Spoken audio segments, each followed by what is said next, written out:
Are you a movie buff? Do you love dissecting and analyzing your favorite films? Look no further than the Projection Booth podcast. Join host Mike White and a bevy of guest experts as they explore the history, themes, and legacy of cult classics, obscure gems, and mainstream hits. Join us every week for a unique and engaging look at your favorite movies. So sit back, grab some popcorn, and tune in to the Projection Booth podcast, available on all major podcast platforms.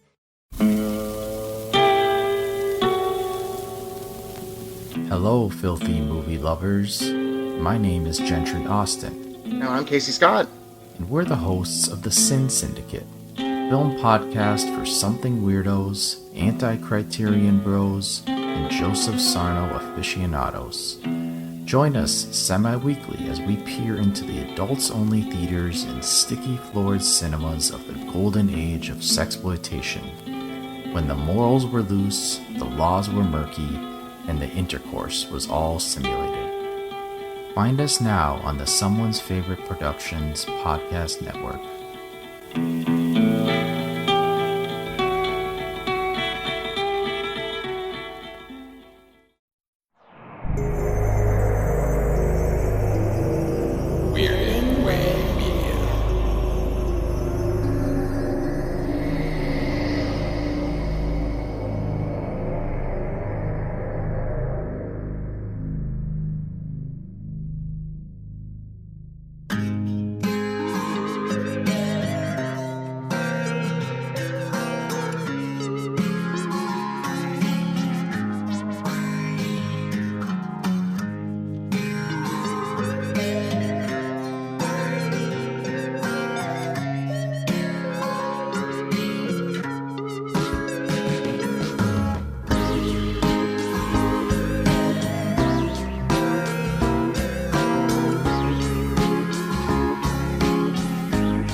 So, Josh, you and I have talked about Indian cinema offline plenty of times. I think at least it's come up a couple times. But what's interesting to me is you've been kind of much more at the forefront of this for a lot longer than I have. So, I don't know, maybe we should have talked about something that's a little bit more... I don't know if this movie's that important to Indian cinema as a whole, but this is a fun movie, as it were. I don't know if, I mean, again, there's a lot of things that can be talked about in terms of the meaning and message of the movie as it applies to the Indian culture, which, I mean, again, there have been several movies. Badhai Do is another one that's very, again, kind of pushing the social message and pushing a kind of more progressive message. And I think that this movie is kind of in that camp of other Karan Johar films. But I'm kind of curious, before we talk about this movie specifically, tell the audience of the Kulturecast a little bit about your kind of experience with Indian cinema and how long you have been in the world of Indian cinema and what that means for you. Okay, yeah. I've been writing about Indian films for about 15 years now. I've been watching them for a little bit longer than that. My interest very quickly turned into to writing.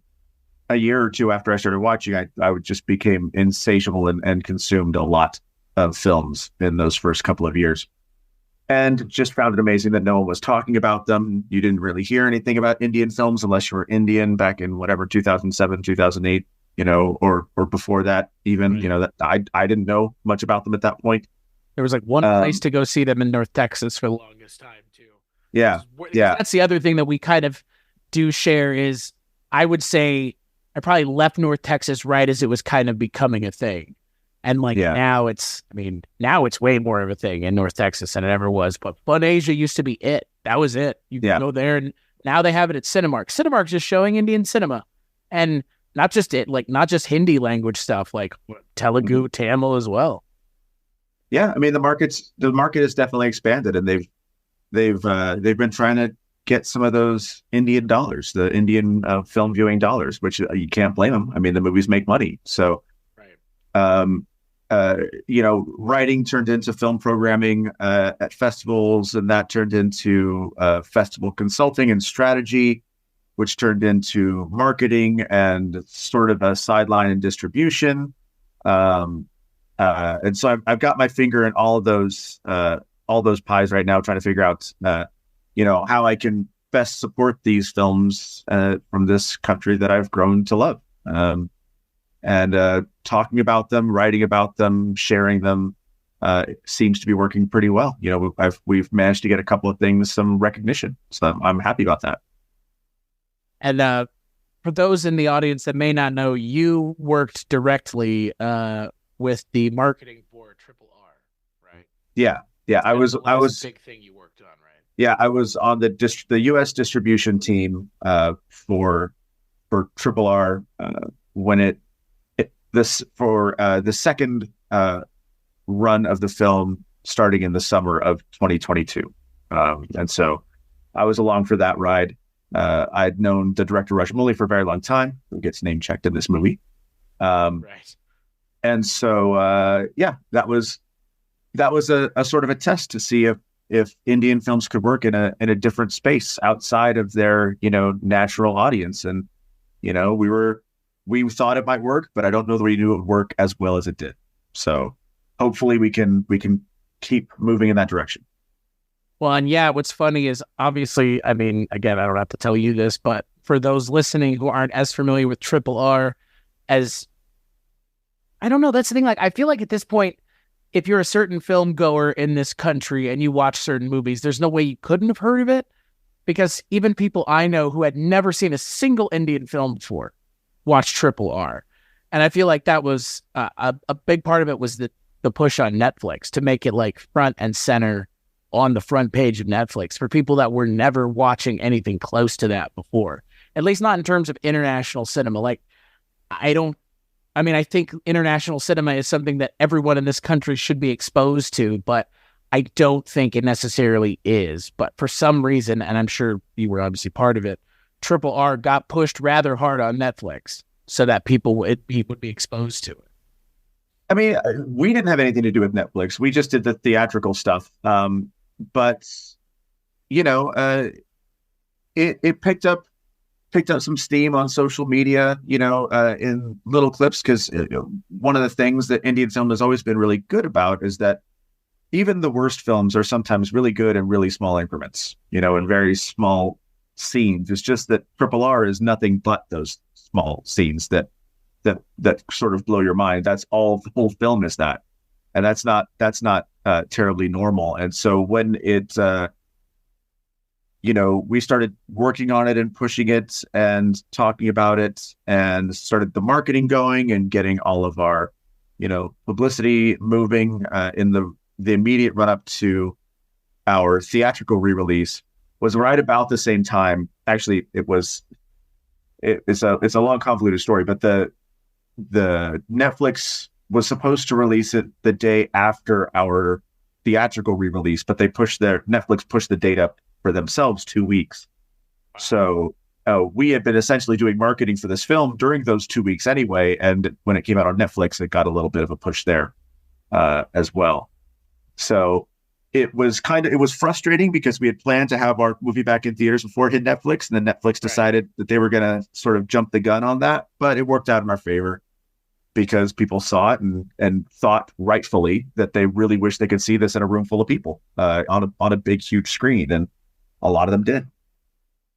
Well, and to your point, I mean, I think the expectation for Indian cinema is based on, I think rightfully so, maybe again, like maybe not, some stereotypes that, I mean, Triple R does kind of lean into, like, I mean, and that's the thing. On this episode of the Kulturecast, I am still Chris Stachiw, much to the chagrin of many, and I am joined by, again, someone who has seen a hell of a lot more Indian cinema than I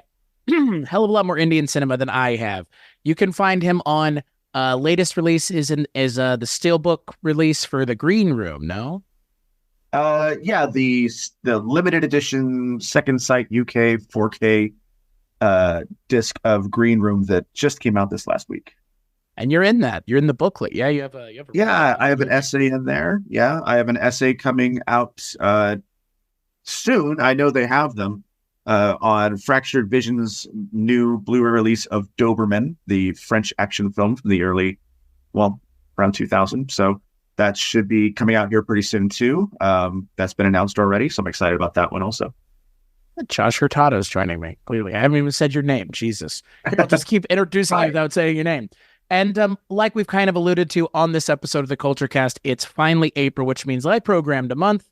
And this month I wanted to do Indian cinema, not necessarily just Hindi language films. However, this is firmly a Hindi language film. It is in a lot of ways, I almost say like the stereotypical Indian movie of a certain kind, especially, and I would say the person directing it has definitely done this a couple times before. But on this episode of the Kulturecast, we're kicking off Bollywood Cinema Month, Indian Cinema Month, with Rocky R. Rani Ki Prem Kahaani, otherwise known as Rocky and Rani's Love Story.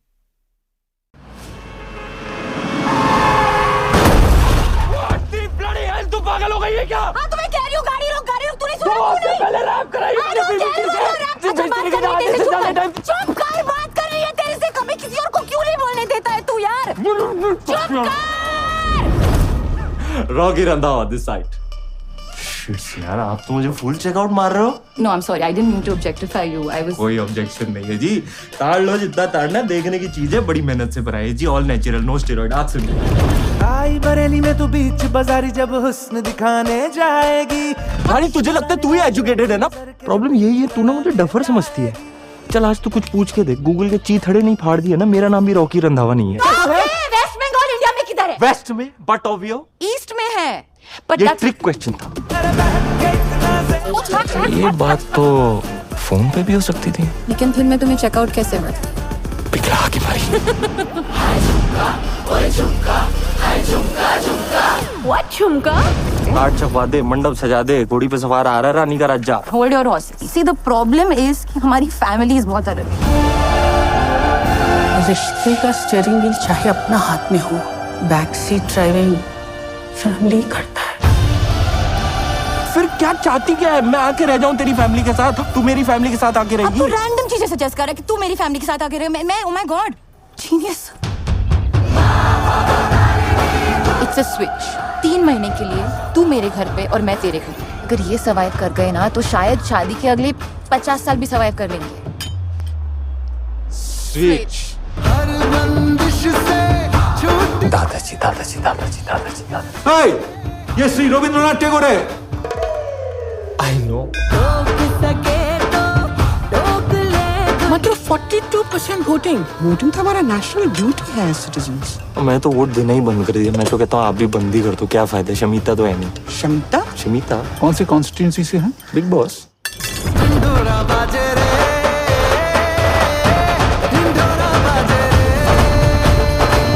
Class ना education. तुम इस लड़के के साथ शादी के बारे में सोच भी कैसे सकती हो? इन दोनों की प्रेम कहानी की औकात मैंने न दिखाई तो मेरा नाम भी धनलक्ष्मी नहीं. खेला हो गया.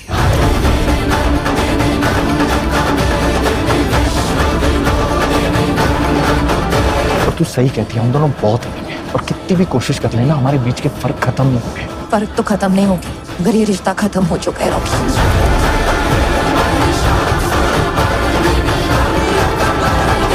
घर नहीं तोड़ा करते.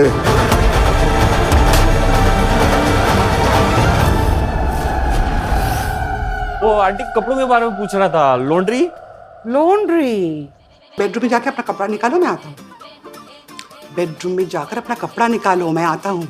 गलत तो ना आंटी, आप रानी की मम्मी है. अरे बाबा नहीं.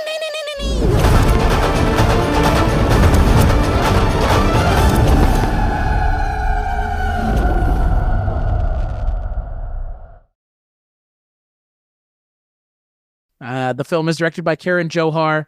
It stars Dharmendra, Alia Bhatt, Ranveer Singh, and Jaya Bachchan. And if you can't tell, yes, the leads are Alia Bhatt and Ranveer Singh. Ranveer Singh plays the titular Rani, and Alia Bhatt plays the titular Rani. And the two of them fall in and out of love and have to prove to one another that they can live up to the standards of each other's family, along with unraveling a subplot of there's a lot going on here. It's very similar to a lot of other movies that Karan Johar has directed. So I'm going to kick it to you first, Josh. What did you think of RARKPK? Because that's probably how it's wanting to be referred to at this point. That's too many letters. I agree with you there. I really liked Rocky or Rani. It's I've kind of been lamenting the lack of films like this over the last several years. There's no shortage of romance films in Hindi cinema. I mean, there are plenty of those. But the way that someone like Karan Johar makes them, that's a different, sort of stratosphere of melodrama, of, scale, opulence, visual, aesthetic, kind of everything. Characters are huge. Everything is big about the film, and it's really easy to do that poorly. But he has a pretty firm grasp on what the audience wants, and I think I'm a part of the audience that wants this. I really enjoyed this movie. Yeah, I mean, for me, Karan Johar's first two films are kind of like what this is more or less readdressing, which is how do we do this, 20 plus years after I've done it the first. I mean, again, I don't know if Kuch Kuch Hota Hai or K3G is a bigger movie. I mean, those are both big deals in their own way.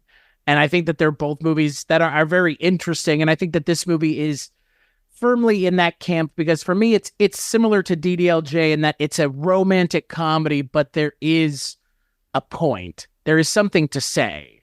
And in this movie, there's kind of the interesting comment of, a woman's place in what is being assumed to be a progressive or, positioning itself as a much more progressive Indian society, which, I mean, is a conversation that is being had and needs to be had, not just in India, but around the world, but obviously with a culture like India, which is, again, can be rather conservative. Obviously, this is an interesting and I think timely conversation to be had. And, that brings me back to something like, Kuch Kuch Hota Hai or K3G, and that it's not just a movie about, characters falling in and out of love and the kind of almost Shakespearean machinations going on around them, but there's also something at the heart of it that it's saying is not okay or isn't great in Indian culture and wishes it could change it. And again, is showing what it would look like if people did actually change. And it change isn't easy. I mean, that's the thing, Bhatt Hai Do came out in 2022, and that's about that's like the first time a gay marriage and gay characters have really been represented like that. So, and that's from like a couple of years ago. So I enjoy this movie. It is very much exactly what I was expecting it to be, though, just by the look of it. I mean, and I think I appreciate that the most about it. And it's kind of redeemed Ranveer Singh in a way, because the last thing I saw him in was Circus, and oh boy, that movie was kind of rough compared to this one. And Ranveer Singh is an interesting performer, an interesting actor. What you see in Rocky or Rani, as over the top as his character is, and we'll talk about the way his character acts. That's basically his public persona in general. It's not just in the film. And so, if you ever see him doing interviews or on red carpets or anything like that, he's always dressed in some outlandish thing. He's always kind of going over the top, very, very demonstrative with his physicality all the time, to the point where it's kind of exhausting. And I don't particularly enjoy his public persona. It feels like he's never off. It feels performative all the time. He's always on, as it were. Yeah, always on. And, it takes a special kind of film or the right kind of film to harness that into something that works. And I think Rocky or Rani is definitely that. It takes the character that is Ranveer Singh and creates the character that is Rocky Randhawa, and they are close enough that I'm not annoyed by this person in the film, because it's clearly a character that's built around his own personality, in a way, dialed up a few dozen notches, but still essentially him. Right. And And when he's not cast in those roles, it's a little bit more difficult to take because he does that sort of high pitch acting that he doesn't go over in every single kind of film. So yeah, he can be hit or miss for me, but he's a solid hit in this one. And I totally agree. The only other thing that I want to say I've seen him in is Gully Boy, which is a very different kind of movie. And that performance, I think, is interesting in comparison to these two, because that is a much quieter performance. Yes, it is very much the center of that film. And obviously he's the main character. He is the titular Gully Boy in that film. And it's very much an, 8 Mile, but set in, set in Mumbai, I think. I believe so. That character is very different from these two characters, but the character that he plays in Circus and the character in this movie are very much similar in terms of the high energy thing. And you're right. If you watch him in, speaking of Netflix, the Netflix documentary, The Romantics, he's always on. Yeah. And I get it. As someone who, like anyone who makes content kind of feels like, well, at what point are you on and off? So I kind of get that problem because, again, you grapple with how much of this is for real and how much of this is him playing it up for, again, the benefit of his audience, who I think you would agree love that and eat it up, period. Yeah. And then he knows that, which is why he does it. I was wondering if you were going to bring it up, but I'm glad you brought it up more or less immediately. The meta nature of the movie is interesting. That, yeah, the character of Rocky is pretty much just Ranveer Singh. And yeah, I totally get why it would not be something that would resonate with, with a certain kind of audience. And I'm kind of with you in that sense. It is a bit much. But I think here it is obviously we know that this is a problem. And it's essentially being addressed immediately in the movie that this guy's a ding dong. And they need to he needs to transform in the movie as much as, again, the person in real life maybe needs to. Or again, maybe I don't think that there is a reality here that this isn't a thing that he's aware of. I think he just leans into it. I think the movie's expectation is that's the kind of character you're going to play. And he doesn't disappoint in that regard. Same with Alia Bhatt. This is very similar to other characters I've seen her play as well. And she's fantastic here too. I love her in everything I've seen her in. Yeah, she's very good. And, there's a big, we've talked about it, or in the US, not we particularly, but in the US, there's been a big pushback against the idea of the Nepo baby. And nowhere does that exist more obviously than in the land of Indian film. It's almost all of the major performers are descended from some branch of someone's family tree that was in the business or in entertainment in some way. And Alia Bhatt, her family is no different. They come from, producers and directors. Mukesh Bhatt, the Bhatt family, Vikram Bhatt, all those people have long histories in film. What's interesting, though, about the way that she's sort of developed over the years is that her career has taken a turn towards the more serious mainstream stuff, or even this sort of masala mainstream stuff. Whereas her family's films have historically been more in the genre space, exploitation, B movies, that kind of thing. And so she's kind of escaped that part of her family's film lineage. And she's done great. She's done really well for herself. She's made a lot of really good films over the years. She's just like any other star, made some kind of bad ones too. But I think at this point, the good ones are outweighing the other, and people are really recognizing her as one of the most talented actresses that Hindi cinema has to offer. Well, and her chemistry with Ranveer Singh is really great. The two of them play really well off of one another. And again, speaking of Gully Boy, she was in Gully Boy opposite Ranveer Singh. I like her more here because, again, I think that they really go on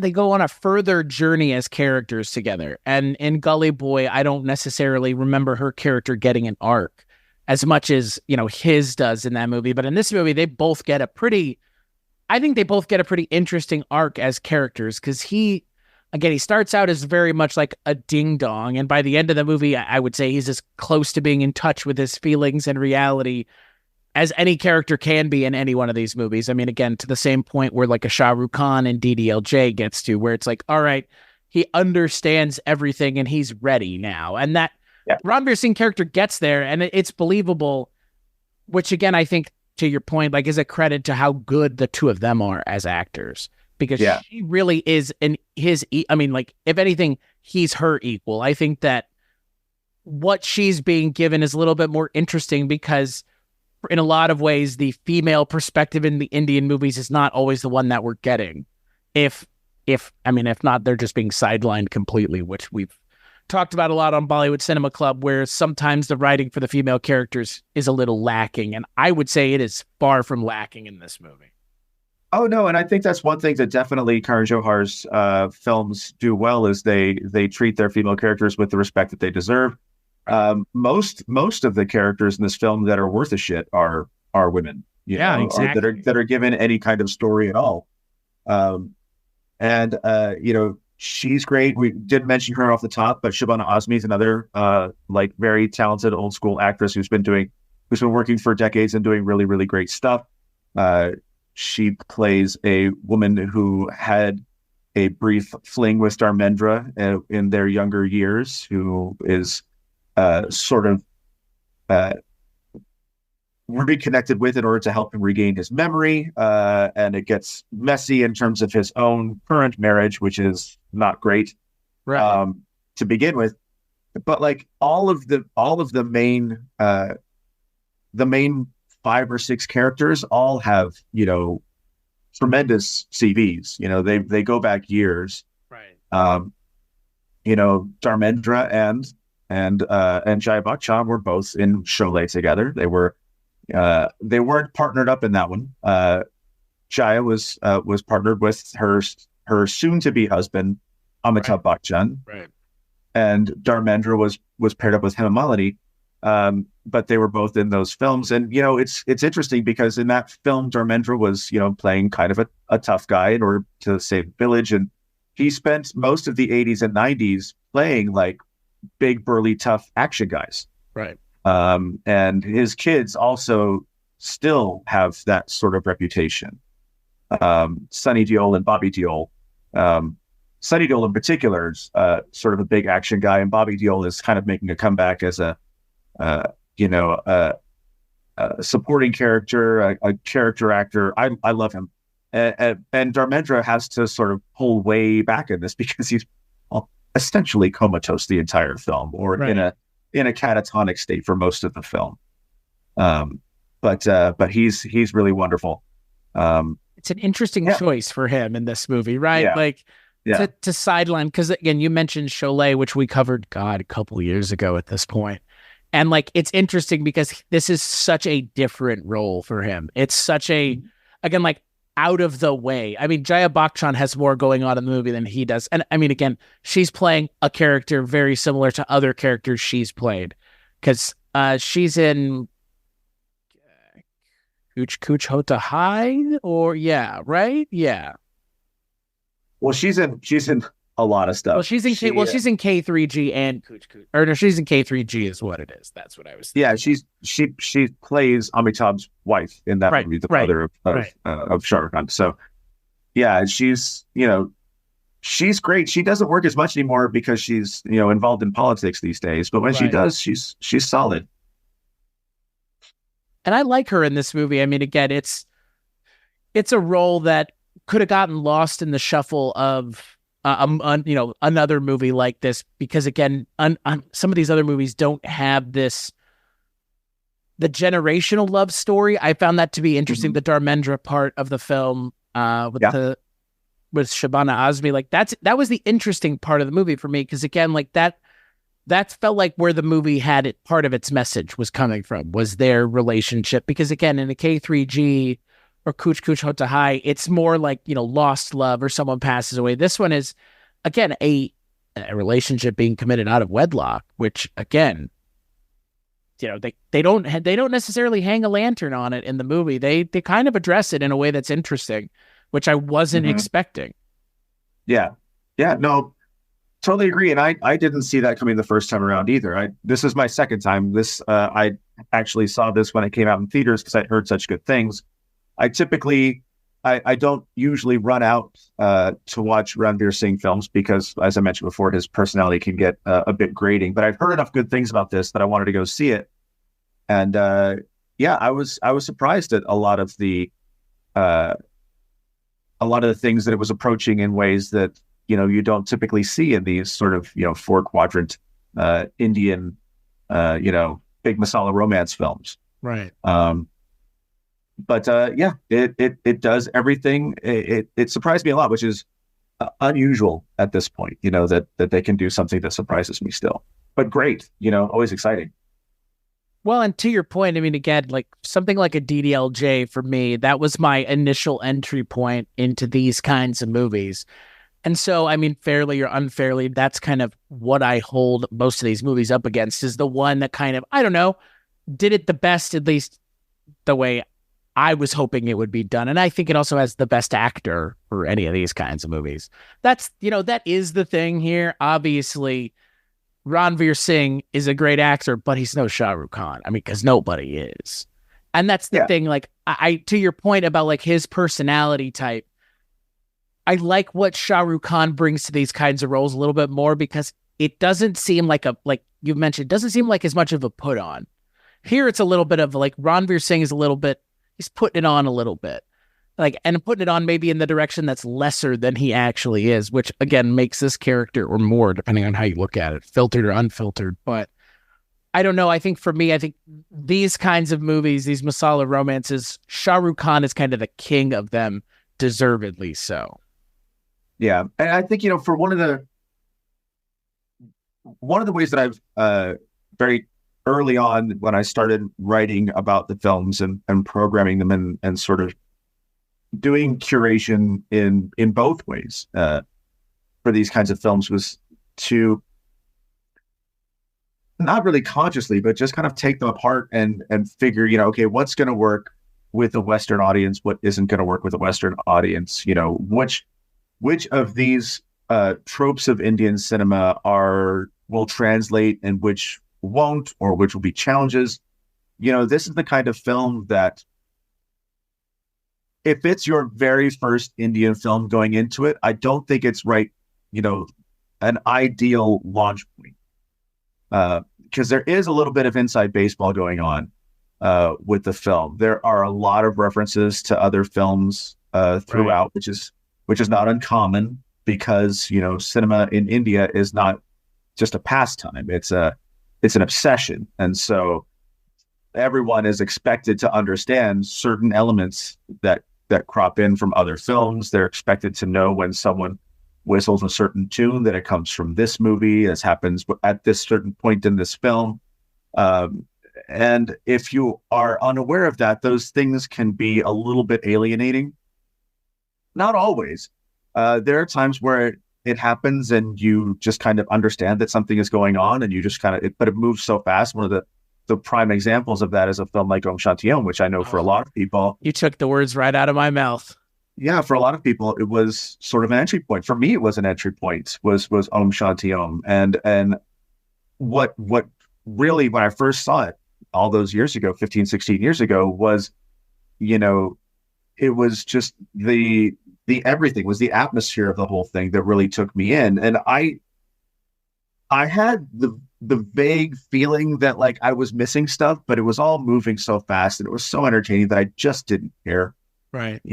And in the years since, I've come to understand a lot, not all, not anywhere near all, but a lot of the references in that film and in other films. And so it's just comes with time. People my age that are living in India have been watching these films for 45 years. I've been watching them for 15, so I've had a lot of catching up to do. They're not ingrained in, they're not in my bones like they are with those people. But I work really hard to try and get there, and I still miss things all the time. But there are certain things about this particular film that could be a little bit alienating, but they're still kind of sweet. There's one particular segment of the plot that if you don't understand exactly what's happening, it gets a little bit confusing. And I think it's at the very, very end of the film, or near the end of the film, when there's a song and dance sequence, that if you don't understand the original reference points and that they come from other places, it can be a little bit discombobulating. Talking about the Devdas song part? Yeah, the Devdas song. And it's not the only time that Devdas is mentioned. You know, when they go to his friend's wedding, and Rani's father's invited up to dance, which turns into this horrible fiasco. He asks for her family is Bengali. Devdas is a book by a Bengali author. It's been adapted in the Bengali language back in the 50s, and the one that people in the West are more familiar with is the one from 2002, which is the Hindi language version.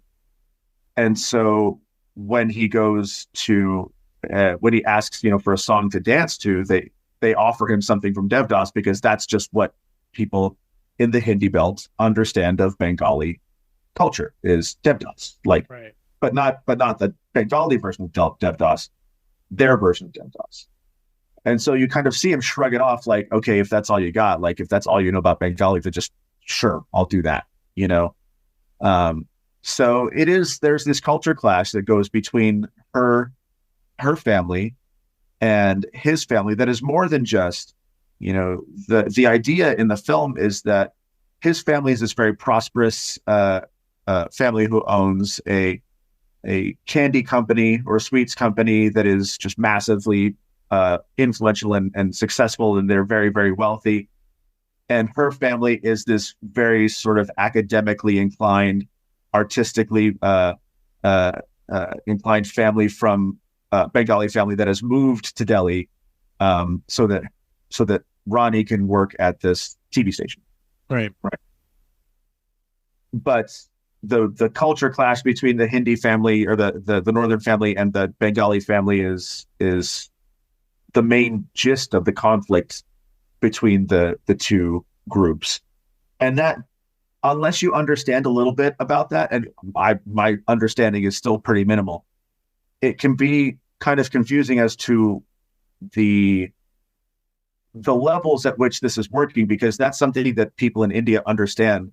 The idea of people from West Bengal that are those Bengali families are automatically assumed to be sort of more esoteric, more sort of artistically inclined intellectuals, that kind of thing. And that's what her family is, and if you don't know that about the cultures in India, then it just feels like this family is just kind of sitting here. They're just a bunch of nerds, Right. But it's not exactly the same thing. And you can see the sort of alienation that he feels when he goes into their home and immediately, points at a portrait of Rabindranath Tagore and asks if that's their grandfather. Like, no, it's the greatest author in all of, contemporary Indian literature. Right.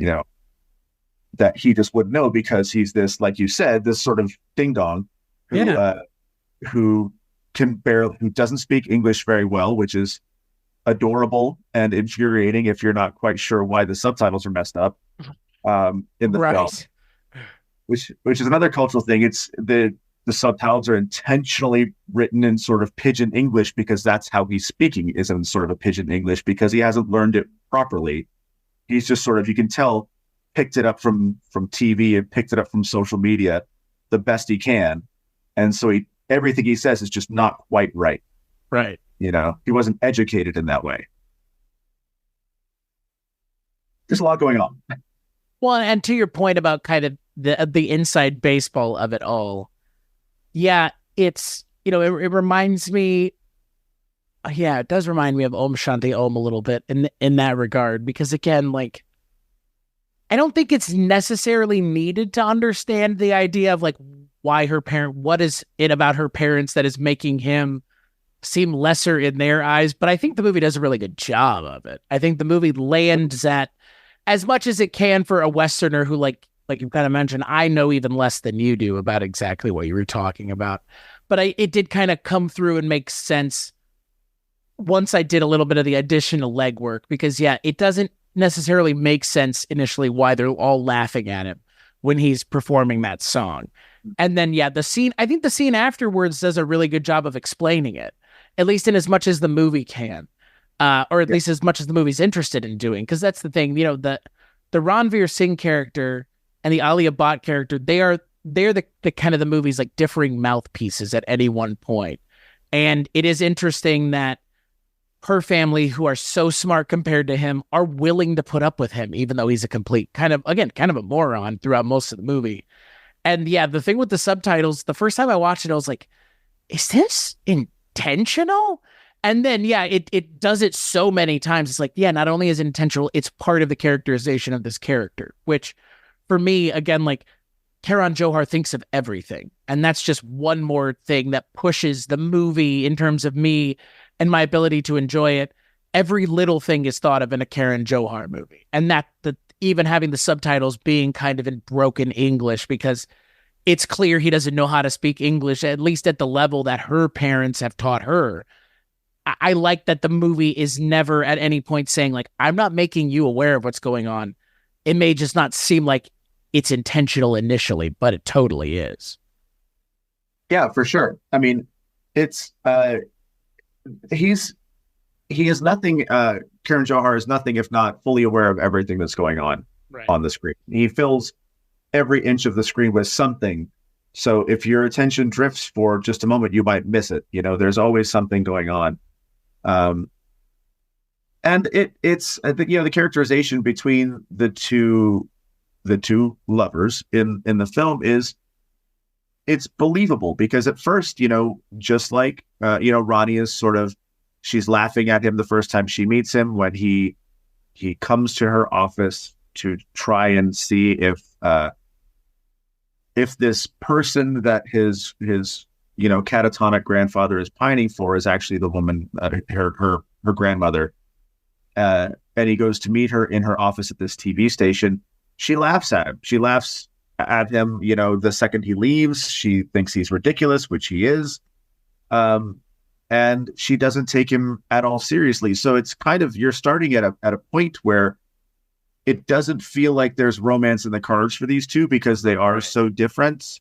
But, we get to know the people beneath the facades that each of them have put up as the film goes on. And so it becomes more believable, and then things get complicated. There are several twists. When I was watching it the first time, there are twists later in the film that I would have certainly expected that really, really work in the film's favor. There's lots to enjoy here. Well, and that's, to your point, the movie doesn't, it's not all, again, told in a way that, I don't know, like, I don't think the movie needed to have twists, but I think that those twists later in the film do help kind of make it feel different and interesting, and again, not just like every other one of these movies, which it could have just fallen into that camp of, it's a masala romance just being told with 2023, 2022 conventions. And it doesn't feel like that. It feels like the movie is really trying to pick apart the expectations of people now in terms of what it means to bring a partner to your family. Should your partner have to change for your family? Should your family even expect that they're going to? And what does all of that mean? And it's interesting to see that in an Indian movie, because I don't think in a lot of ways American movies are even having this conversation.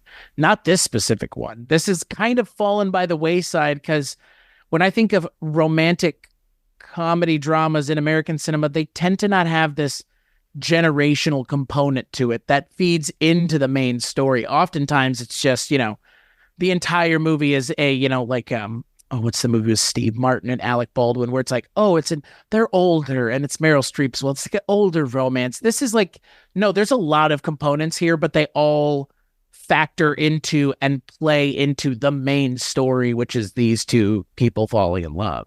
which to your point, the facade that they've created is fueled by these people who we get to see what their problems are, and they go on somewhat of a journey as well. Yeah, I mean, if you go back to, Kabhi Khushi Kabhie Gham, the tagline for that film that Karan Johar came up with was, it's about loving your parents. And so there is this sort of generational aspect to Indian relationships in many, many, many cases, not all cases, but in many cases, that's, American families and American relationships don't really concern themselves with at the same level, Right. When I got together with my wife, I hoped my parents would like her, but if they didn't, wasn't going to stop me from doing what I was going to do. Whereas in families like this, both of these adult children are still living at home with their parents, not uncommon in Indian society. And they, the plan was and remains for a lot of them to stay at home with their families, until they have, sometimes even after they have their own children, and then they just take over the family household when their parents pass away. Those multi-generational households are not uncommon. They're not every family, but they're not uncommon, especially for big families, affluent families like the ones that we have in the film here, which is, it's kind of a foreign concept, the level at which parents are involved in their adult children's daily lives. Right. Which happens a lot. I mean, in Kabhi Khushi Kabhie Gham, it happened, it happens. It happens. Yeah, it happens in a lot of films over there because it's reflective of the society. And what this film does is that it understands that, yes, that is a thing that can happen. And that is a thing that is a part of Indian society. And it's not necessarily a part it's not an archaic part of Indian society. It's just a part of Indian society. And that these kinds of relationships, and the kind of progressiveness this film is moving the Indian family towards can coexist with those older traditions. It just takes a little bit of flexibility on their part, which is kind of where all the conflict comes in, is trying to encourage these people to be flexible. Right. And what's interesting is I would say that in a lot of these masala romances, that is ultimately the point, is the flexibility of the society and the culture that these things are contained within. Because again, to speak of the kind of conservative nature of Indian culture, I mean, again, in our society, it is looked upon very differently with a child living at home in their 30s. Yeah. It's sure. If anything, it's viewed negatively. Or you live in your mom and dad's basement. I mean, that's kind of always the flippant aside that one would say to someone. But yeah, here it's not only acceptable, it's kind of expected in a lot of ways.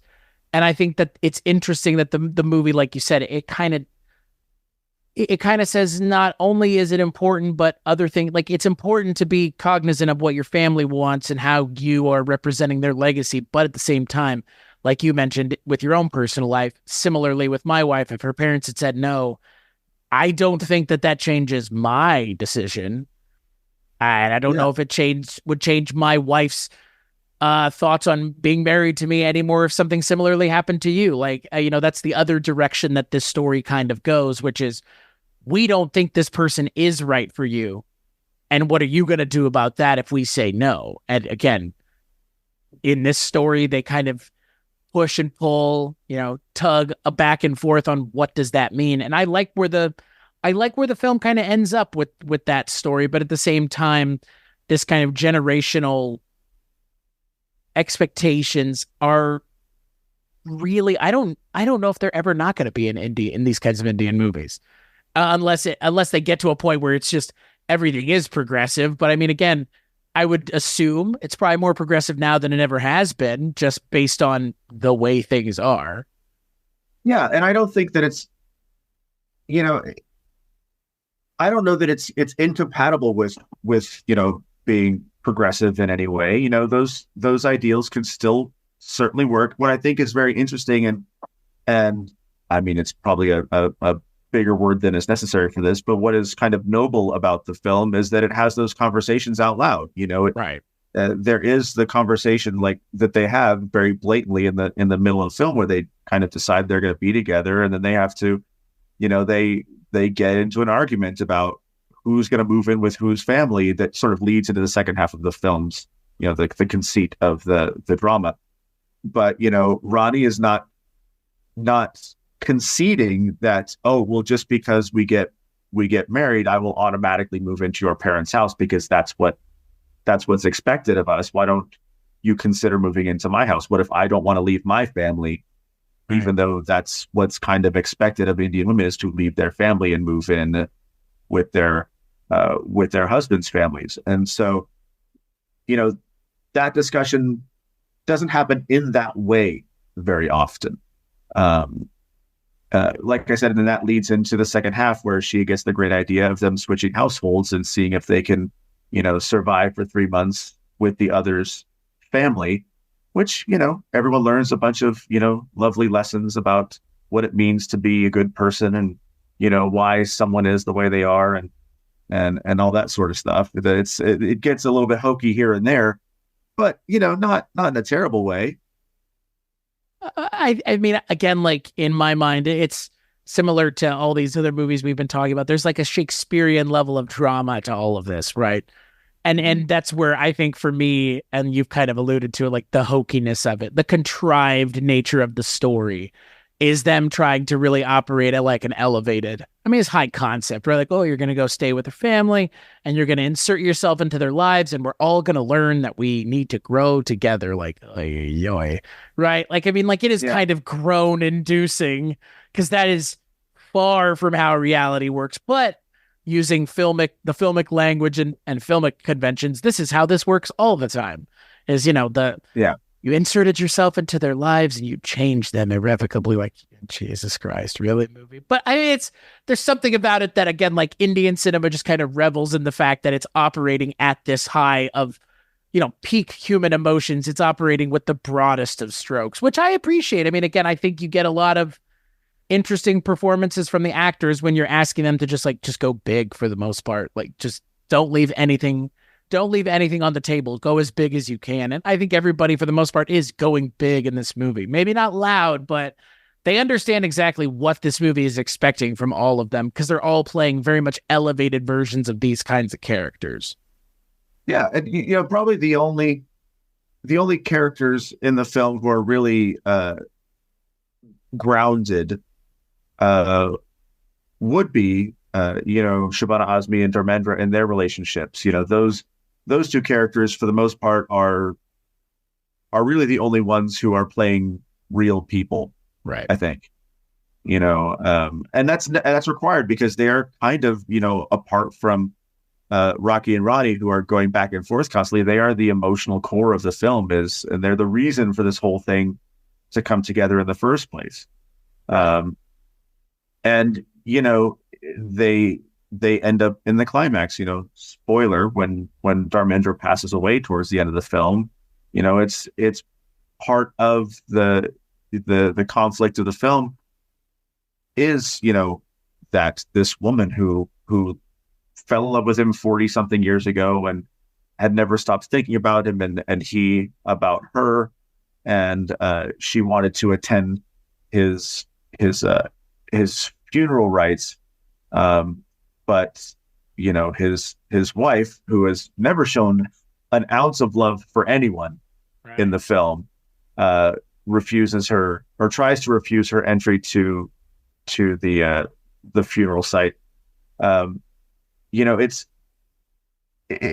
She's the only one who is consistently throughout the film acting like a real person. Real person with real emotions that's not like playing some kind of game to do something or trying to manipulate someone or impress someone. She just found this guy that she fell in love with, and she wants to spend whatever time they both have, getting to know each other as best they can. And I like that aspect of the film. And you're right, Dharmendra and Shabana Azmi are really, I mean, again, it's the part of the movie that I was like, oh, this is different. Like, I've really never seen this in another one of these movies. Because again, most of the time it just exists. I mean, like in a K3G, I don't know, it's being used as kind of the antagonistic point of the movie is, the parents are kind of misunderstood and how do we understand them? There's none of that here. We understand these characters. It's just what they want is kind of not, I mean, again, acceptable in Indian culture, but I mean, again, stepping out on your significant other with someone else, I don't think is acceptable in any culture, best I can tell. Right. And obviously, like, that's the big kind of cultural sticking point of the movie is, what does it mean in a conservative society to step out on your significant other with someone else? And how does that affect you and the rest of your family down the road if that were to ever come out? And again, I think that the movie, it's not necessarily the conversation that it wants to have, but it does make an interesting case for, okay, just because the older generation does kind of have this different view on love and relationships, doesn't mean at the time when they were the age of the characters in this movie, they weren't willing to kind of break the social mores then. Because that is ultimately what Ranveer Singh and Alia Bhatt's characters are about, is kind of breaking the expectations that you see when you see someone like this, which is he's a moron that can't change. And she's, you know, I don't know if she's high strung in the movie, but she's a little high strung. I don't think that they don't paint her as kind of this, you know, a nagging, you know, rich girl, which they could have. I mean, again, because like, maybe not rich, but like, she's so conceited in how smart she is, and she knows she's smart, that she could run, you know, laps around him. There's none of that. There's a little bit, but it's not as much as it could have been. And I don't think it, again, and there's other movies like this where it would have made her kind of, again, like a nag, and she's not a nag, thankfully. It's an interesting performance. Yeah, I mean, and she does it at a point later in the film, you know, when I think they're broken up at this particular point. It happens several times throughout the film. But when she almost, you know, crashes into him head on, going the wrong way on the freeway, in order to, you know, just talk to him, she does run down a list basically of her old boyfriends and how, you know, stellar and intellectual and, you know, successful they all were. It's for her, it's in an effort to show that, yes, I was with all of these successful people, but it didn't work. But I really want you, even though you are not this. But, you know, I can imagine being on the receiving end of that, being him like, okay, so you're just going to tell me about all these, you know, awesome people that you were with, and now I'm the dumbass that you're stuck with now. Right. Like it sounds different going out of one person and coming into the other person's ears, you know? Right. And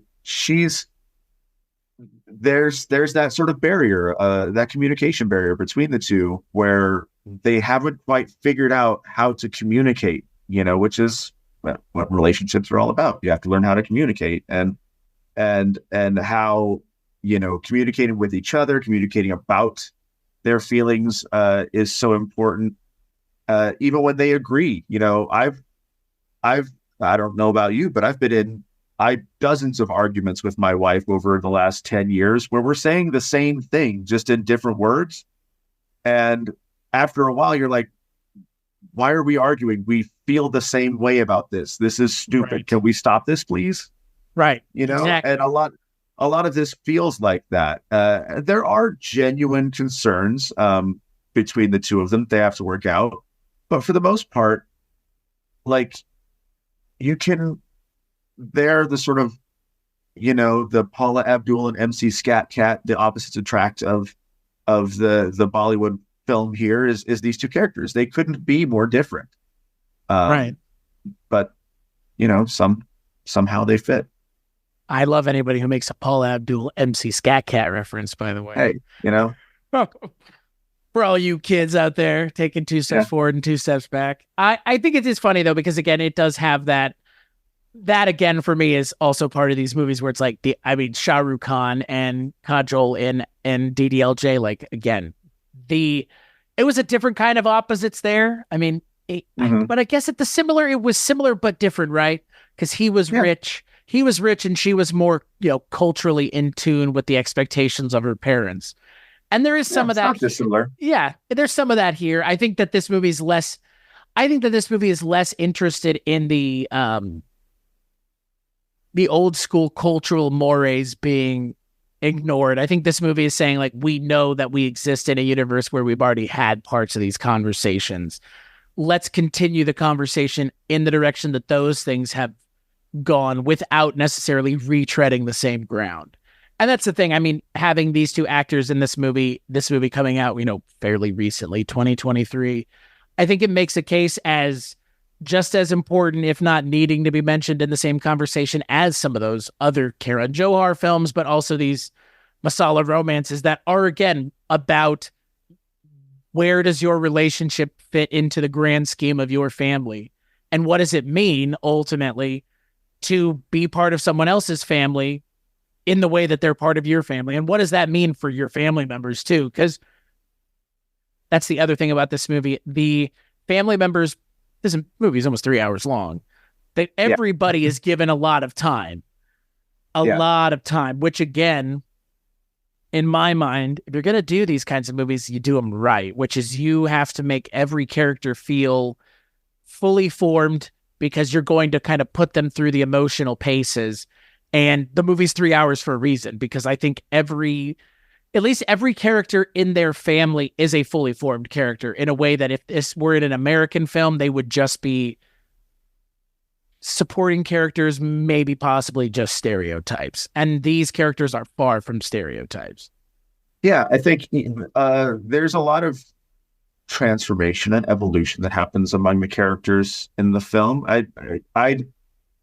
The only character I feel like, and I could be wrong in my memory of this, but there's the only one character that really doesn't do much evolving at all is Tijori, Rocky's father. Doesn't seem to change much throughout the course of the film, except in very, very subtle ways. He's a very stern father throughout the film. Doesn't seem to have much care for his children or his wife. He dotes on his mother, and that is pretty much seems to be his entire life, is doting on his mother, making sure that that she's okay, while his children and his other relationships have deteriorated to the point that they are almost non-existent, and he doesn't even realize it. But on the other side, you've got Rani's mother, who is this sort of hyper-intellectual woman with a vocabulary that is absolutely ridiculous. In fact, it's comical most of the time, and they point out how comical it is. By one of them calls her their Shashi Tharoor, who is an Indian writer, an intellectual who's sort of famous for using all of the words at the very bottom of the thesaurus to explain simple concepts. It's kind of taking that woman and getting her back into her feelings as opposed to being in her head all the time, which takes a minute. They do things, both sides do things to sort of intentionally or unintentionally alienate their guests once the families have switched, that are would be genuinely hurtful. The way that Rani's family treats Rocky as this sort of big dumb galoot, sort of stomping around, and then at the same time Rocky's grandmother just keeps trying to beat Rani down into being this subservient, quote unquote traditional Indian Hindu wife, and it doesn't work for either of them. It's highlighting the archaic nature of both sets of families. There's not one that's better than the other.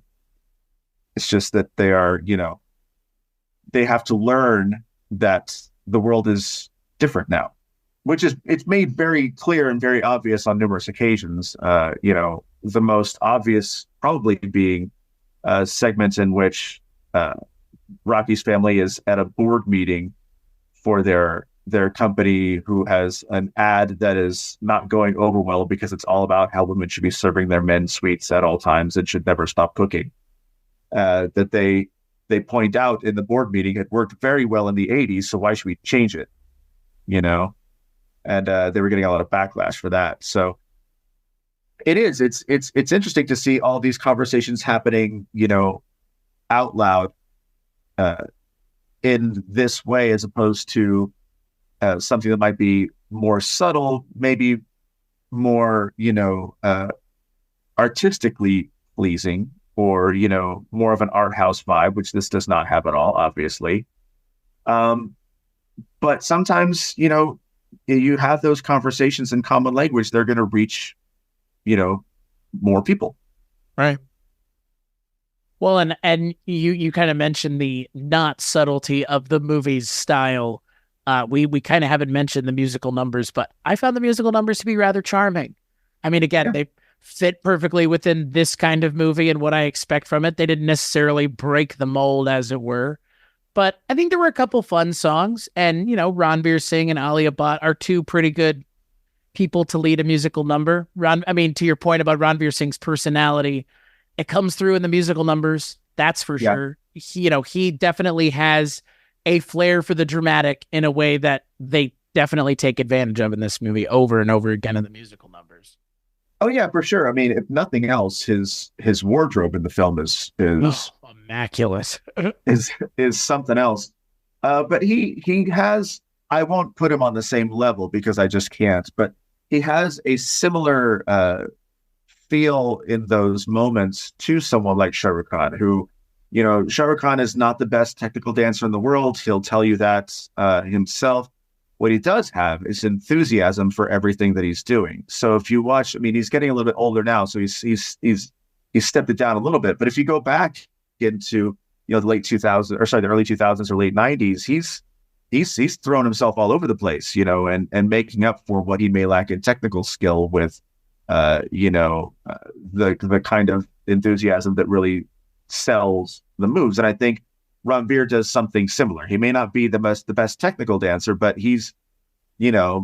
He's in it to win it, which says a lot and can really cover up small flaws. He's not someone like a Hrithik Roshan who can do anything he wants with his body. Hrithik Roshan is an incredible dancer, but he acquits himself well.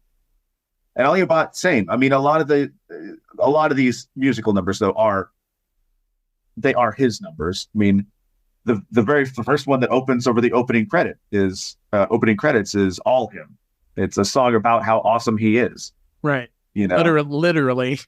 Yeah, which is fun. Like it's a fun disco set, not a disco set musical numbers in Hindi films these days. So it's good to see one of those. But Alia Bhatt does well also, even when she's just sort of following his lead. Well, and to your point, again, I think there is something to be said for the theatricality to Ranveer Singh, because he knows what they're expecting of him, and I think he nails it. And look, the other thing about Ranveer Singh and Alia Bhatt are they're gorgeous human beings, right? That's the other thing, right? They're pretty people, and so they look great when they're on the side of a snow-swept mountain singing together. They look great together. So that's the other thing. It's always nice to see, again, the people making these movies go, oh yeah, we know that the camera likes to linger on them, and we're going to let it linger a little bit. And for me, that's just another one of those things about Indian cinema that I love. It's like, we're not going to stray away from what we know works, and also what we kind of know you expect, which is, pretty people being pretty, doing things together that, again, are maybe moving the conversation in a interesting direction, or at least in a positive direction. And that's the thing. This movie has a message, but it also has moments where you're just watching two beautiful people walk through the forest together. So yeah, the film comments on that. It's from the very beginning. When Rocky meets Rani at her office, one of the first things she says is, "Did you forget to button your shirt?" Or mentions how he doesn't because there's literally one button at the very bottom of his shirt buttoned, and that's it. And he's obviously freshly waxed, oiled up chest is there, and it's there pretty much the entire film. Like, right. Buttons just don't seem to work on his body. And they don't ever shy away from that, because, if I looked like that, I probably wouldn't even bother with the shirt in the first place. Right. Fair. I mean, again, like they, you know what you're going to get when you get Ranveer Singh is what it feels like. And this movie does not stray away from that. And in something like Circus, where that's all it was, versus this, where it not only knows that, but kind of is playing with your expectations too. And the movie's playing with your expectations, but he is as well. I don't know. I mean, I'm here for it. This movie, for me, lived up to the expectations. I had heard pretty much nothing but good things about it for the last almost a year now, because the movie's been out almost a year. And I mean, yeah, I think it kind of makes a case for being mentioned in the conversation of Karan Johar's other movies like these and some of the big ones of this specific genre in Indian cinema, which I think Indian cinema does these kinds of movies better than any cinema on the planet. Like the romantic comedy, I think Indian cinema has that nailed down, period. Yeah, and a lot of those are going to be, Dharma Films, Karan Johar's company, Yash Raj Films. Those companies kind of have a monopoly on the big versions of this, right? Like this is a big film. You've got what we talked about earlier with Kabhi Khushi Kabhie Gham, those kinds of big overly emotional films. Aditya Chopra, who made DDLJ and also made Rabne Bana Di Jodi, which is another sort of Shah Rukh Khan film. It's not as big as this, but emotionally it is. It's more of a cartoony thing, but it's the same kind of feeling that you get from those films. And they're just, the good ones come along every few years. You don't get a really, really great one of these every year, which I wish we did, because this is the kind of stuff that I like to watch to pass a Saturday afternoon. Like it's good to just sit down and be in this world for a bit. That's so ridiculous. It's a ridiculous world. And it is, I mean, I cannot help watching this film and thinking how expensive every minute of this movie must be, because there's never a subtle moment. There's never a frame of film that is not art directed to the nth degree. I mean, and I remember seeing in the theater, the credits start to play at the end. Rocky and Rani get married. It's after the story, really. It's essentially a tag on the film as their wedding. And I remember being in the theater and the wedding starts playing and the wedding plays over the credits, and the audience was leaving my theater. And I was like, this was really expensive. You guys should watch this. Like, this cost them a lot of money, to put this wedding together. That doesn't look cheap, because there are dozens and dozens of extras and a lot of the things is like with Indian films, especially films like this with these giant dance numbers, those aren't just extras. Those are talented, skilled performers performing a choreographed dance that took a lot of time to figure out. They have very expensive choreographers. If you didn't notice, at least one of the choreographers for the film was Farah Khan, who did direct Om Shanti Om and directed Happy New Year and Made Not and those other films. So like, there's the part of me that wants to stay in the theater through the credits just because, these people worked hard, blah, blah. But there's also like this final sequence of the wedding was just, it's insane. Like the level of detail that goes into it. And the fact that the people in the theater were so accustomed to it, they're like, oh yeah, it's just another song. We're going to go home. We're going to beat the traffic or whatever, but you can't make a film on that scale very often, unless you are someone like Karan Johar, Aditya Chopra, Rajamouli, there are Sanjay Leela Bhansali, who's, who made Devdas and who made, Bajra Mastani, who made Gangubai Kathiawadi, like all of these big films. There are a few filmmakers who kind of have the clout to say, well, I want to do this gigantic thing. And then, the producers will just throw money at them to get it done. Right. And Karan Johar being one of those producers can kind of throw that money at himself. Well, and I like how you mentioned people leaving during the wedding scene, because I was like, this is going on for a while. Like this is going on for, I don't know if I need to see this, but there's a couple shots where I'm like, Jesus Christ, like, come on. Like I think it must be a drone shot or a crane shot. I'm assuming it's a drone shot at the end of the movie that essentially the movie fades to black. That's like I assume that's what happens. But movie, you don't have to show me. Oh, you're going to show me, because that's the expectation, to the point where, like you mentioned, people are like, I've seen this a million times before. It's like, yeah. I mean, you kind of have. Like, most of the movies we've just talked about end with a wedding scene. If not, the next scene you would see would be the wedding scene. Right. I mean, you know, did I need to see it though? I don't know. Karan Johar thought I did, clearly. I think it's less that whether or not he thought we need to see it as he wanted to show it. You know, he just wanted to flex a bit.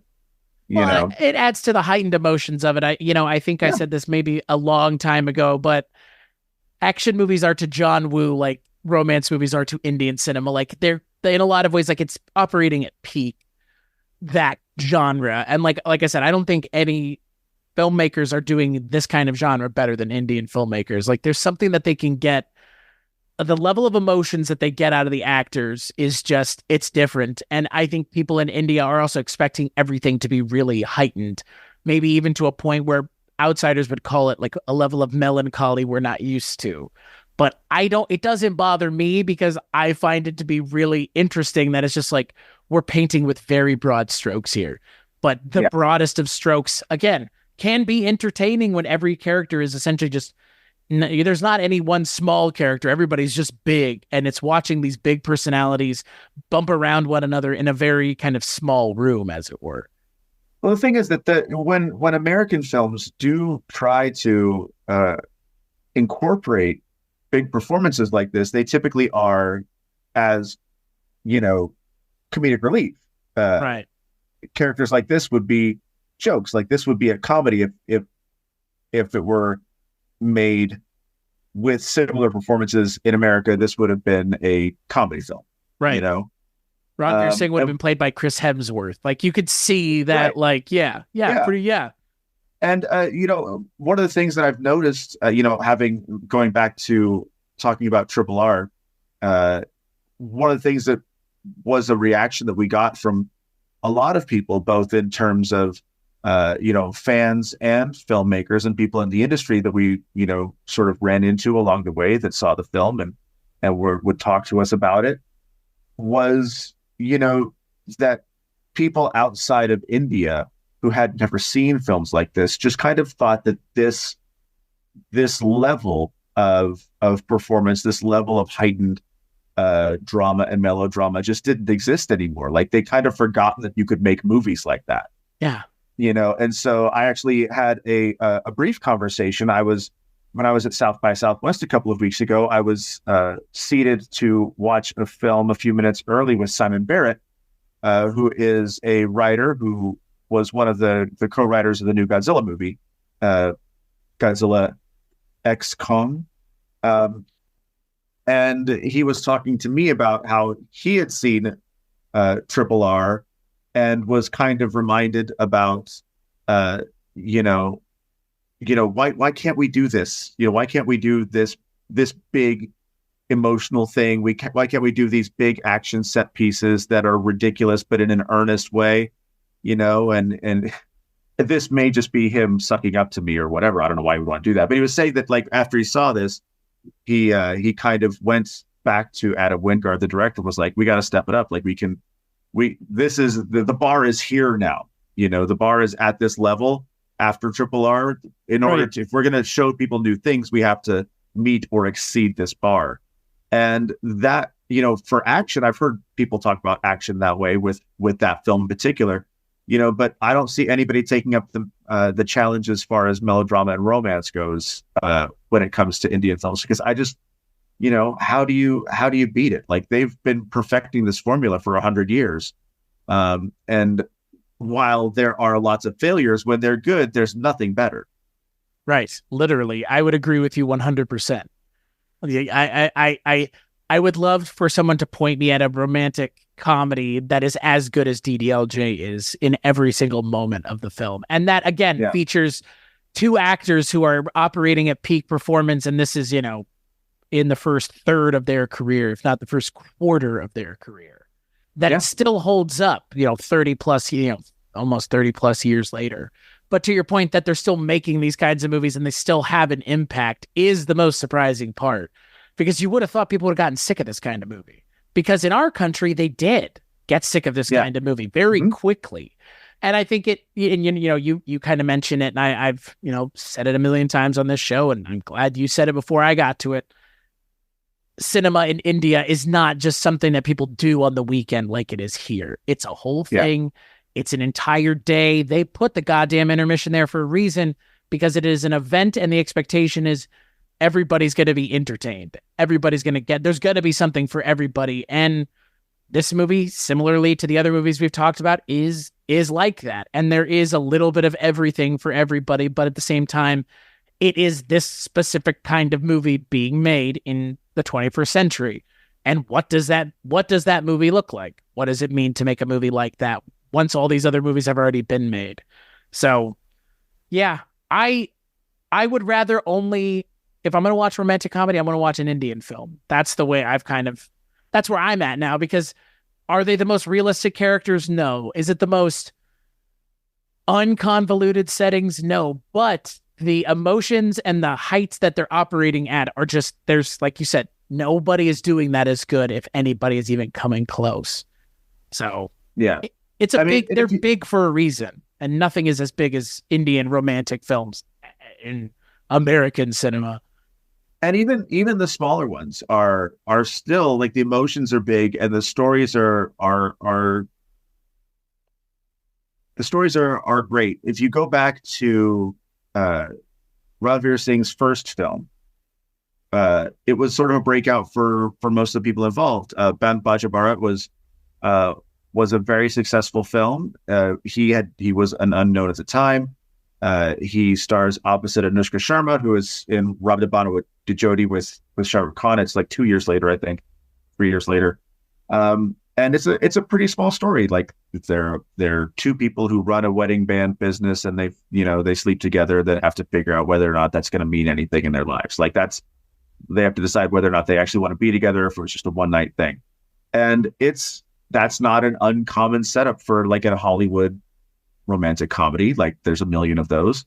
But the way it's treated is just different. The setting is unique. The emotions are heightened. It's, they can do this on all levels. I just get especially excited when they crank it up to 11, in films like this. Well, and I think, this movie doesn't have the action hook that Triple R does, because Triple R's action hook is just, it's too good to be ignored. I mean, so much of the hook of that movie really is like some of those scenes in the movie that are just like, I've never seen anything like this before or since. And this movie doesn't have those kinds of hooks, but it has, it has a self-aware hook of, we're this kind of movie being made right now, and we need to address, 30, 40, 50, 60, 70, 80, 100 years of history of these kinds of movies in our movie. Because like you said, some of it is just, there are some ways to watch this movie that neither one of us will ever really be able to understand, unfortunately. And it's unfortunate, but, we can appreciate it to the best of our abilities, which is, I mean, again, you've been doing it a lot longer than I have, but we're both clearly seeing the same things, which is, this is something that just doesn't exist like this anymore here. Yeah. And to your point about someone like Simon Barrett seeing that, I'm glad to know that there are people in the industry who are seeing these things, because that gives me a little bit more hope for bringing a level of spectacle back to these kinds of movies that I think needs to be there. Because again, when you can just make one of these movies very pedestrian, like so many American films have been made, or Western films, when something like this comes out and it's really taking to task those kinds of movies and doing something different, it's like, well, why aren't they doing that here? Why aren't we doing that here? Oh, because we're not pushing ourselves, or the audience doesn't expect it. I mean, I don't think there's any one right answer, but I'm glad that we have, live in a time and a place where we can get easy access to these movies. Because look, this is on Amazon Prime. If you're a Prime, if you have Prime with Amazon, you have access to this movie. And 10 years ago, that definitely would not have been the case. I mean, there's still so many movies that I would love to talk about that are going to be impossible to talk about because there are no subtitled English versions. I mean, and that's a lot of these movies. So the fact that we're talking about this movie, which is readily available on Prime Video, I think is a good sign that I think hopefully maybe the conversation is getting a little bit more culturally diverse in terms of the kinds of movies people are willing and wanting to expose themselves to. Yeah. It's the globalization of these big corporations has a lot of negatives, but access to, culture from other places is fortunately not one of them. Like, Amazon has a ton of Indian content, just an absolute ton. Netflix has quite a bit also. Netflix is probably better at getting it in front of people's eyeballs than Amazon is, because Amazon, if nothing else, they have a ton of content, but it's not really user friendly. It's hard to find stuff if you're not specifically looking for it on Amazon, which can be tricky. A lot of people probably have no idea that Hulu has a huge selection of Indian films, just absolutely massive. They do. That, if you weren't specifically looking for them and very careful to spell them correctly when you're searching, you would never, ever know. There's just a ton of stuff there. Even Tubi has a decent selection of Indian films. Like, Sholay's on there most of the time, and a bunch of other stuff. So it's available, but it's a matter of pushing it in front of people and saying, here, you're gonna like this, try this, know. And there's also the fact you do have to convince someone to sit down for 3 hours in front of a single movie, which is even for me sometimes is a bit of a challenge to, like, well, I could watch 2 movies or 8 TV shows in that time. So right, you got to figure out where my priorities are for that exact moment. But curation is part of it. I'm working on a couple of projects now to help get more eyeballs on those films and hopefully raise the profile of this stuff and make it so that it's not the exception that something breaks out. It becomes more commonplace, and that people are looking to these films as something that is both commercially viable, that is aesthetically pleasing, that is entertaining, because they are all those things, and I there's definitely room to grow. There's definitely room for the Indian film market to grow beyond its traditional audience. And, I'm kind of hoping that it happens fairly soon. In our lifetime. Yeah. Yeah. I'm with you. I mean, again, I think we're probably in a day and age now where watching a movie with subtitles isn't that big of a deal. And, that kind of crowing point, I think maybe is getting more and more by the wayside. But yeah, I think to your point, just getting people in front of these movies is really, I mean, again, I think they kind of speak for themselves in a lot of ways. Would it be better if maybe they were, had audio English translation? I don't know. I'm not a huge fan of that. Dubbing English over these movies where the entire performance is in Hindi. I'm not a huge fan of that. I haven't been a huge fan of that in manga or, anime or anything else. And I think that something is lost with a translated version as opposed to just reading the subtitles. Yeah.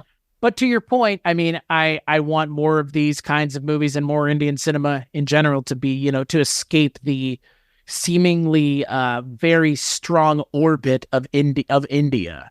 Because again, they have every reason in the world to not market these movies because they can perceive that they're not going to make any money. But I think that there are plenty of Americans and Western film-going audiences that would jump at the opportunity to see something like this that is similar to things that they've seen before, but through a cultural lens that people aren't as familiar with still. I don't think that Indian culture is imminently something that Westerners are bothering themselves with, let alone going out of their way to educate themselves about. And, I mean, again, I think a lot of it is there are plenty of cultural inroads here. I mean, Indian, for someone who enjoys Indian food, as I'm sure you do, you've been to India, I've been to India. I mean, Indian food restaurants, stuff like that, seemingly more common, more prevalent, more people going there than ever before, less just specifically Indian people. And I think that those are, I mean, again, anything and everything to erode people's preconceived misconceptions about what India is and Indian food can be, I think is a good thing. And a movie like this being readily available on Prime Video is pretty nice. Like you mentioned, Netflix and Amazon and Hulu have plenty. You could watch all of that and still have more to watch because they would have added more things in the time it took you to watch the stuff that's there now. So, yeah, I mean, look, you're doing everything you can. I'm doing everything I can. But yeah, I really was hoping that Triple R would have kicked the door further open than it did. I mean, it made a pretty good dent. I mean, again, I know more people that saw that movie than have seen any other Indian film, but what it is doing, and this I know because I'm working with some people that are trying this. What it has done a bit is it has encouraged some people in India to take some chances that they hadn't taken before in terms of marketing, in terms of, new release strategies, and in terms of, trying to, reach out, because there is an audience that is there for the right film. If the film's not right, it's not going to break out. That's just the way things go. But if the film is the right film for the moment, putting a little bit of extra muscle behind it could only help. Right. Never a bad thing. Yeah.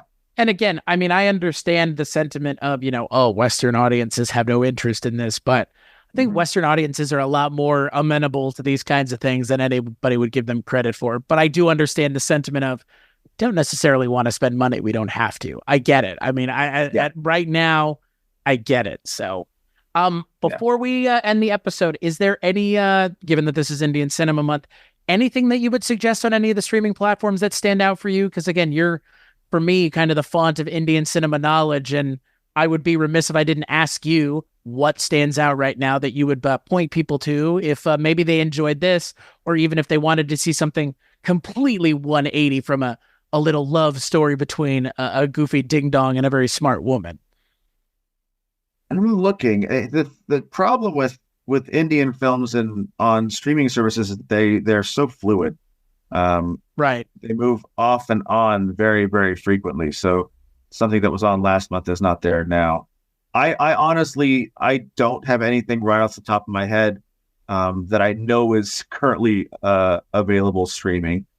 There was one that was a pretty interesting film that came out earlier this year from a filmmaker who I am very fond of, called Malakotai Valaiban, that was made by the director Lijo Jose Pellicer, who, if anybody saw Jallikattu a few years ago, that was his film about an escaped bull in a small Kerala village.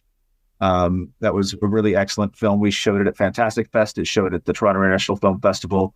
So that's Malakotai Valaiban is excellent. That's on Hulu. Again, you have to look that one up and figure out how to spell it. So sorry about that.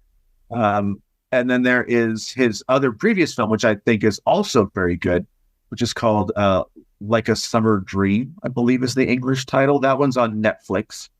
And that one is about a man from Kerala, so Malayali, who speaks Malayalam, who stumbles into a village in Tamil Nadu and all of a sudden can speak the language and knows all of the people. It's sort of like a magical realist fantasy about this guy wandering into a town. It's very, very, very well made. It's a really excellent film that I really, really liked. There's a thriller on Netflix called Nayatu, another Malayalam film.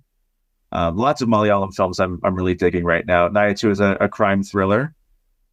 That's like the segment of Indian cinema I'm least familiar with is Malayalam. Like for me, it's my kind of unknown area. Yeah, I'm finding a lot of like the really, really interesting things are happening there right now. They don't do as much of this type of film like the Rocky or Rani. There's a little bit of that, but a lot of them are more sort of experimental or willing to take more chances. So those are all good. Minal Murali, another Malayalam film, is a superhero movie that Netflix produced that's really, really good.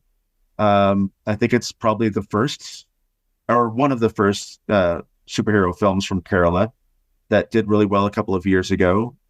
There's no end of Indian films on the streaming platforms. I don't know, is Om Shanti Om still on Netflix? It was there for a minute. It was when we recorded the episode on it. It was on Netflix. It still is. So if you have not seen that, please go watch that. It's one of my absolute favorite movies. it's a fun one. I like Om Shanti Om a lot. It's I think we recorded the episode on that last year in 2023 for Bollywood Cinema, so it'll come out sometime this year. That's a good one. I mean, I think for me, I'm partial to Shah Rukh Khan. He's, I mean, for me at least, and Hrithik Roshan is a close second. Then K3G, you get both of them. Yeah, right, exactly. I mean, K3G is great, but I still I think gravitates towards DDLJ a little bit more because I don't know, it's DDLJ is just kind of a perfect movie. I think it's so good in so many ways that other things try to live up to. But yeah, I think to your point, definitely poking around online streaming services is something that if you're a fan of these kinds of movies, or if you are amenable to the idea of kind of doing further research, streaming platforms kind of make it easy.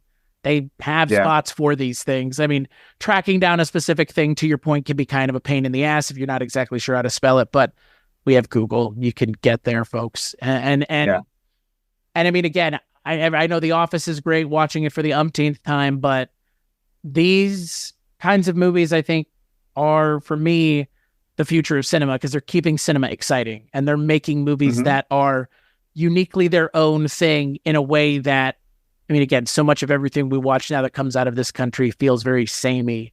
And look, there's samey movies coming out of India, just like there is anything else. I just think it's a broad enough place where you can go into different pockets and see very specific things being done that are a lot more interesting than rather uniform filmmaking landscape that we have here. We tend to follow certain kinds of trends. So very true. Final thoughts on Rocky R. Rani? You can always find Iga also. Iga's amazing. I had never seen anything like Iga before. That might be the craziest Indian cinema film I've ever seen. Like, that might be one of the craziest movies. I know. Yeah, that's my baby. So I want everyone to go see that. I love how that movie is your baby, because like it kind of feels like a perfect movie to be the champion of. Like, it's such a weird ass movie in the best way. I remember showing the trailer to people and them just being like, is this for real? Like, oh yeah, it's for real. And it's a lot more endearing than it has any right to be. It's, I don't know. Iga is one of those movies where I'm really excited for the episode to run on that, but it'll be another 6 months probably. Iga, I mean, I don't know. Iga's just, I'm with you. Like, if you watch any Indian cinema, just go watch Iga, frankly. Like, and if you don't like what you're seeing there, maybe I can't help you. Like, yeah, exactly. I don't know if I can help you really. So final thoughts on Rocky R. Rani. Rocky Rani, Ki Prem Kahaani is it's a lot of fun. It's the kind of big Bollywood romance that I really enjoy, that, like I mentioned many times, we don't get as often as we probably should. If you're a fan of romantic films and you've never seen an Indian film, this is not a bad place to start. We talked about a lot of different Indian romance films, but this one it feels very contemporary. It feels very of the current day, and I think that it does it in a way that isn't as preachy as it could have been, because there's a lot of concepts in here that are very topical to the current social situations and political situations, and it could have been very preachy, but it manages to handle everything with a pretty deft hand, and I really, really enjoyed it. No, I'm right there with you. I mean, again, I didn't know what to expect other than it's a pretty well-made movie, and it's got Ranveer Singh and Alia Bhatt in it. But I mean, to your point, yeah, this is I think for me, the movie lived up to the expectations that I had, for sure, and kind of everything I'd heard about it. And yeah, I mean, look, I think this is now the best thing I've seen Ranveer Singh in so far. I haven't seen as many of his movies as I would like, but in terms of the best performance that he's done, I think this is better than in Circus. Maybe, I mean, again, Gully Boy is a very different kind of movie. And this movie's not even in the same sphere as Gully Boy, but I like what they have Ranveer Singh doing in this kind of movie, because I think his personality and the character that he is seemingly in real life, I think it meshes well with what this movie's expectations are. So yeah, no, I'm really glad I finally sat down and watched it, and I'm glad that you and I were able to talk about it. So we'll take a break and we'll play a couple ads, and we'll play a preview for the next Kulturecast.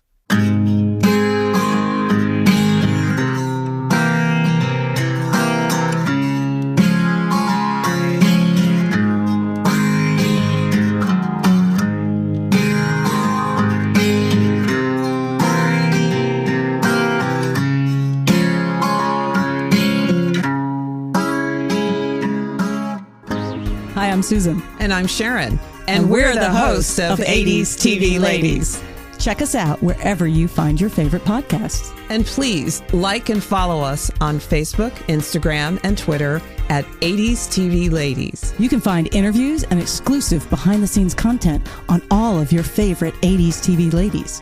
80s TV Ladies is the place to go. Please join us. Hi, this is HP from Noise Junkies. And this is Father Malone from Dark Destinations.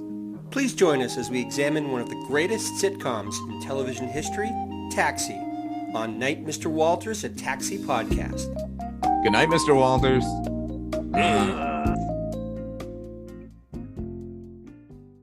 Good evening, and welcome to Night Gallery. Thank you, Rod.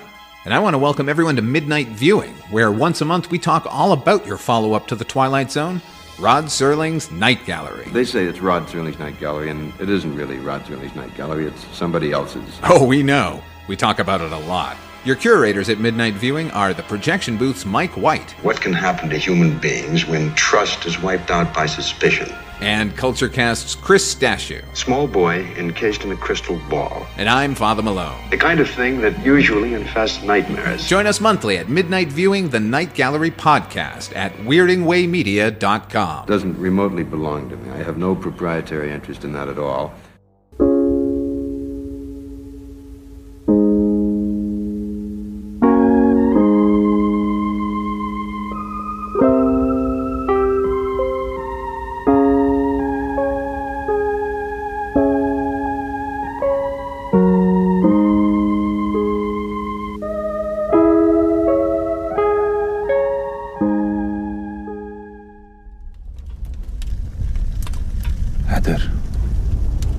मेरा इंतकाम लेना मेरे भाई से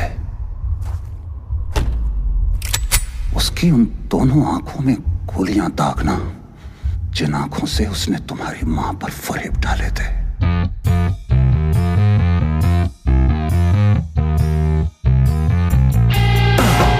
चले ही चले दिए से चले रहे सारी जिंदगी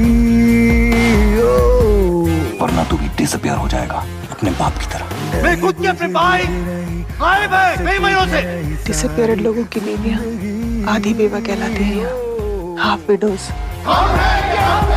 एक फूंक से मियां सब उड़ गया धुआं वो जो सांस की एक फांस थी वो निकल गई जो खराश थी I've loved you more than my life. वो खलिश गई आज जब झूठ बोले ना नहीं अच्छी लगती दिल की गर सुनो तो है दिमाग की तुम्हें नहीं जान लो कि जान दो मैं रहूं कि मैं नहीं बदला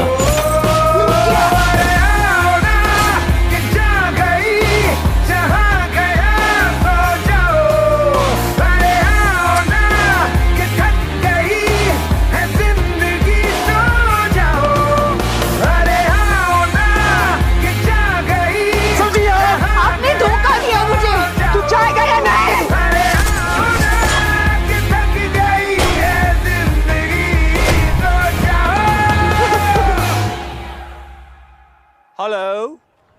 Hello? Mic testing 1 2 3 hello. आवाज आ रही है आप लोगों को? Hello, hello, hello, hello, hello. So right on the next Kulturecast, we are going to be talking about yet another Indian film. I'm going to be joined by Spencer Parsons for that one. We're going to be talking about Hater, which I believe is that, I think that's the Macbeth one or Hamlet. It's one of the two, I believe. Have you ever seen that one?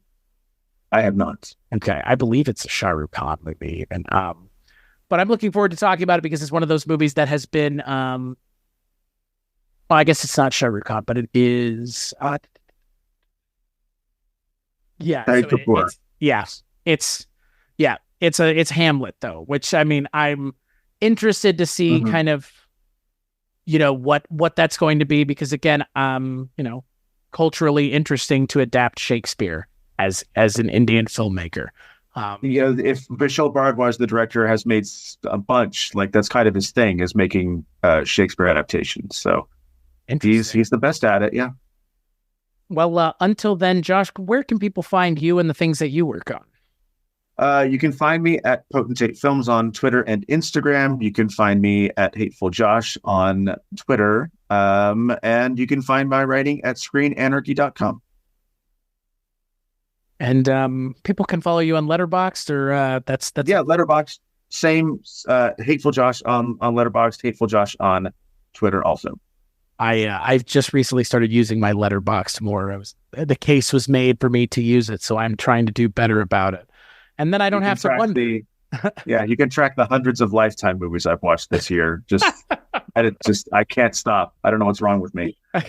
I see you posting about it on Facebook. I'm like, at some point he's going to run out of things to watch. He has to, right? Oh, never run out. You've merely scratched the surface of these kinds of films.